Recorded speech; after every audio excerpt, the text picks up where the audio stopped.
Cakep, info demi merebak, Menkominfo Johnny Plate ajak cek sumber. Ditulis oleh Mpok Desi di siwar.com. Halo, selamat menyaksikan channel Tanda Seru.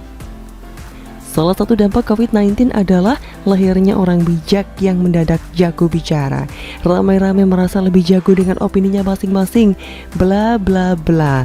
Hanya saja, jujur, saya geli mendengar narasi mereka yang berbanding terbalik dengan kenyataan yang terang-menerang di lapangan.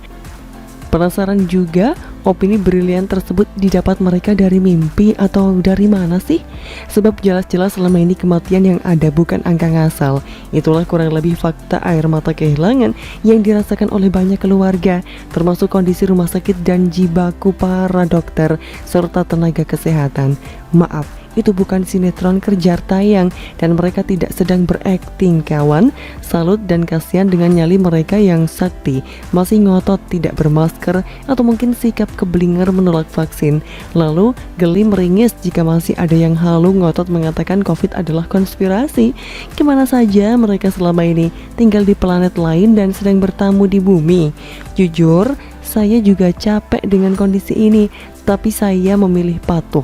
Jadi terus terang saja kesal ketika ada narasi menentang kebijakan pemberlakuan pembatasan kegiatan masyarakat atau PPKM. Kesannya di sini pemerintah tidak peka dengan perut lapar rakyatnya. Lalu muncul narasi ngelawak, membandingkan negara ini dengan negara lain pula. Mungkin inilah contoh nyata pepatah kuman di seberang lautan tampak, gajah di pelupuk mata tak terlihat. Susah payah pemerintah mengatasi pandemi dan memperjuangkan nyawa rakyatnya, tetapi apa yang diberikan oleh sebagian dari kita justru balas mencerca, mengkritik dan menghujat. Sebagian dari kita tidak datang dengan solusi dan bahkan untuk diminta kerjasamanya justru balik menikam. Miris. Begini sajalah, daripada cuma bisa ngomporin, kenapa tidak membantu pemerintah? Tanya diri sendiri, sudah berbuat apa selama pandemi ini? Sudah berbuat apa untuk mengatasi lapar saudara sendiri, tetangga sendiri, atau orang-orang yang ada di sekitarnya? Oke, orang ono duit karena PPKM. Ya sudah, diam dan jangan membuat narasi yang merusak kebijakan dan kerja keras pemerintah. Singkatnya, jika tidak bisa membantu ya jangan jadi beban. Oke, ada yang berjoget berpesta di atas pandemi. Maaf ya, bukankah justru disinilah kita seharusnya bersatu? Kita harus mendukung kebijakan pemerintah supaya pandemi berakhir dan pesta pora mereka pun berakhir. Kan begitu harusnya. Makanya mantap betul ajakan Menteri Komunikasi dan Informatika Johnny Plate agar kita cek sumber untuk melawan infodemi, utamanya di media sosial. Oleh karena itu saya instruksikan kepada semua platform digital untuk lebih proaktif melakukan penanganan konten hoax, turut mengamplifikasi pesan yang membangun optimisme dan kekuatan bangsa, serta turut menyebarkan informasi kebijakan dan penanganan COVID-19 oleh pemerintah, termasuk percepatan vaksinasi dan penerapan protokol kesehatan. Tutur Menkominfo alam siaran pers yang diterima Senin 19 Juli 2021, dikutip dari liputan6.com. Apa sih infodemi? Infodemi adalah penyebaran berita atau informasi berlebihan terhadap suatu keadaan yang akhirnya meresahkan dan memperburuk keadaan. Infodemi menyebar lebih cepat daripada pandemi itu sendiri, sebab tidak menutup kemungkinan ditambahi bumbu sotoy atau muatan kepentingan, maka makin gurih menyesatkan dan membodohilah ujungnya. Ngerinya, informasi bersalahan ini merusak akal sehat manusia dan seperti wabah juga menularkan kebodohan kepada orang lain, sehingga bukan hanya pandemi COVID-19 tetapi penyebaran berita bohong sangatlah mempengaruhi pemikiran manusia dan memakan korban akibat masifnya penyebaran infodemi saat ini. Infodemi seperti silent killer yang mematikan akal sehat. Sulitnya, tidak ada vaksin untuk ini. Sebagai langkah awalnya adalah mencari sumber dan upaya mencerdaskan masyarakat. Disinilah Kemenkominfo melihatnya sebagai hal serius untuk menangani hoax dari hulu ke hilir. Adapun langkah penting yang diambil adalah dengan edukasi literasi digital, pemutusan akses takedown konten negatif bersama platform media sosial, penerbitan klarifikasi hoax bersama pemangku kepentingan terkait, hingga mendukung kepolisian dalam upaya penegakan hukum. Perhatian serius Johnny Plate adalah bentuk dukungan penuh Kemenkominfo melawan pandemi. sebab kesalahan informasi berpotensi memperburuk kinerja pemerintah dan memperlambat penanganan COVID. Ini saatnya masyarakat disadarkan bertanggung jawab ketika menyampaikan informasi dan bernarasi, sehingga kita dapat menghadirkan ruang digital yang bersih hoax, menyesatkan, dan pembodohan. Sejauh ini terdapat 3 isu hoax terkait pandemi, yaitu yang pertama, infodemi soal hoax dan disinformasi COVID-19.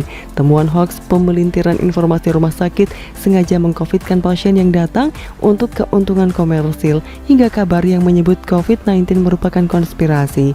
Yang kedua, infodemi terkait hoax dan disinformasi vaksin COVID-19. Hoax yang mengangkat isu vaksin yang menyebabkan gelombang radiasi elektromagnetik, tudingan vaksin menyebabkan kematian, dan informasi keliru bahwa penyebaran varian Delta COVID-19 karena vaksinasi.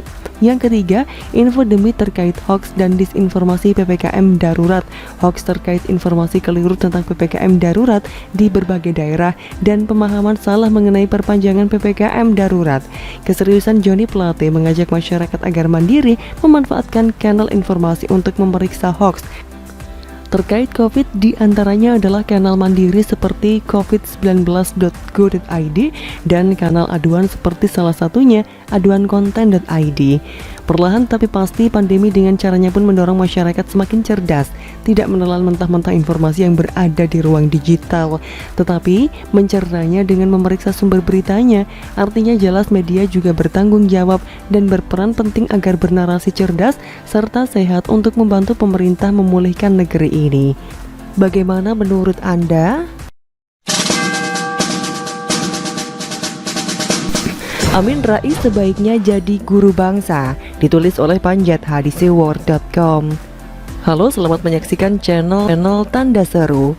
Belum lama ini Amin Rais tampil baru, bukan setelan jas atau batik yang baru, namun opininya tentang kasus terbunuhnya 6 laskar ormas terlarang pada akhir tahun lalu. Sebagaimana kita tahu, ke-6 orang itu sedang dalam tugas mengawal junjungannya, Rizik Syihab, ke suatu tujuan, katanya dalam rangka menghadiri acara sholat subuh di kediaman sanak famili. Rizik saat itu sedang dalam pemantauan aparat karena sudah dipanggil pihak yang berwajib terkait beberapa kasus pelanggaran. Dia dicurigai hendak melarikan diri lagi, maka aparat terus memantau ketika iringan kendaraan yang membawa beliau dan rombongan melintas di jalan tol Jakarta Cikampek.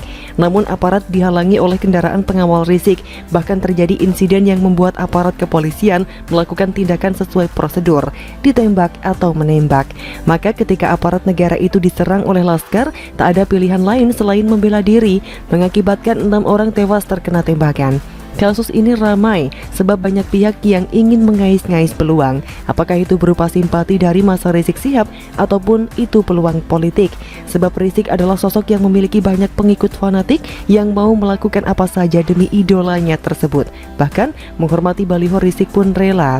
Amin Rais merupakan salah satu pembela militan laskar yang tewas itu.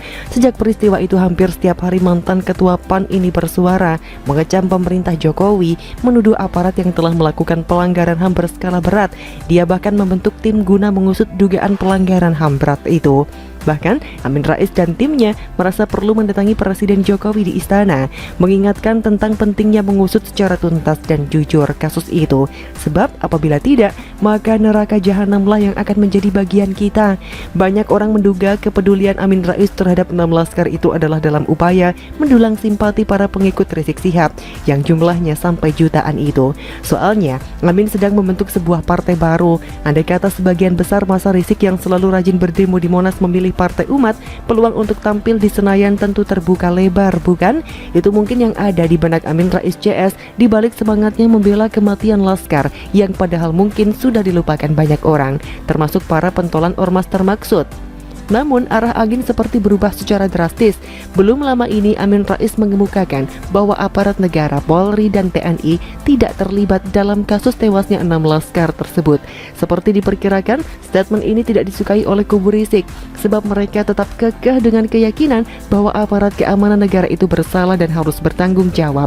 Gara-gara pendapat Amin Rais terbaru itu, saat ini dikabarkan relasi antara Amin Rais dan kubu Rizik Syihab jadi memanas. Kita pun heran atas perubahan yang diperlukan diperlihatkan oleh Amin Rais. Sehingga timbul pertanyaan, ada apa dengan Amin Rais?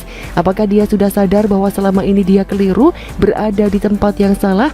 Dengan usianya yang kini sepuh, mestinya tidak ada lagi yang harus dikejar oleh Amin Rais. Mau jadi presiden sangat sulit, di samping faktor usia, zaman pun sudah jauh berubah. Ketika sekarang bikin partai pun khalayak banyak yang bertanya-tanya untuk apa, belum tentu pula nanti lolos verifikasi. Amin Rais mestinya sadar bahwa memusuhi pemerintah Jokowi bukan sesuatu hal yang menguntungkan buatnya. Sebaliknya, kita pun kerap bertanya-tanya apa gerangan kesalahan Jokowi terhadap Amin Rais sehingga sebegitu bencinya pada pemerintah. Amin Rais bukan Rizal Ramli yang disepak dari kabinet karena tidak becus bekerja, pun bukan Rocky Gerung yang berangan-angan jadi menteri jika sosok yang dia dukung kelak menjadi presiden. Bahkan Prabowo Subianto yang selama 2 pilpres dibela habis-habisan oleh Amin Rais justru merapat ke barisan Jokowi. Mestinya Amin Rais memusuhi Prabowo bukan Jokowi, sebab boleh dikatakan bahwa Prabowo mengkhianati perjuangannya selama 10 tahun, bukan? Andai kata Amin Rais menempatkan diri di jajaran pemerintah saat ini, akan lebih banyak yang menghargai, sebab ciri khas pendukung pemerintah Jokowi adalah bersikap tulus dan ikhlas dan mudah memaafkan. Sangat beda dengan mantan simpatisan capres yang gagal dulu, yang gemar menyimpan dendam, memaki, memfitnah, sebar hoax dan sebagainya. Contoh kecil ketika Fadlizon mengumumkan dirinya positif COVID-19, simpatisan Jokowi umumnya mendoakan dan mengharapkan kesembuhan bagi Zon. Sementara ketika Abu Janda sempat dirawat karena COVID-19, para kadrun bersorak-sorai menghamburkan komen-komen ucapan syukur dan doa yang tidak baik. Heran juga, orang selalu bangga mengaku beragama, namun kok suka mendoakan yang buruk-buruk menimpa orang lain yang tidak sealiran. Apa karena ketularan imam besar? Maka Amin Rais harus keluar dari lingkaran semacam itu, merapat saja ke barisan pendukung pemerintah. Atau kalau merasa berat, lebih baik memposisikan diri sebagai netral. Atau kalau masih memungkinkan, cobalah memberikan masukan, saran atau nasihat yang bernas dan positif untuk pemerintah. Jangan seperti kaum Demokrat yang menyarankan Jokowi minta nasihat ke junjungan mereka. Nasihat apa? Soal menghadapi COVID yang tidak ada di zamannya. Akan lebih baik jika aktor dadakan Hollywood itu sowan ke istana, memberikan pendapat atau ide yang bermutu jika memang lagi ada di benaknya. Saran yang sama berlaku untuk Amin Rais. Apabila dia melakukan hal seperti itu, maka dia akan dikenang sebagai guru bangsa. Bagaimana menurut Anda?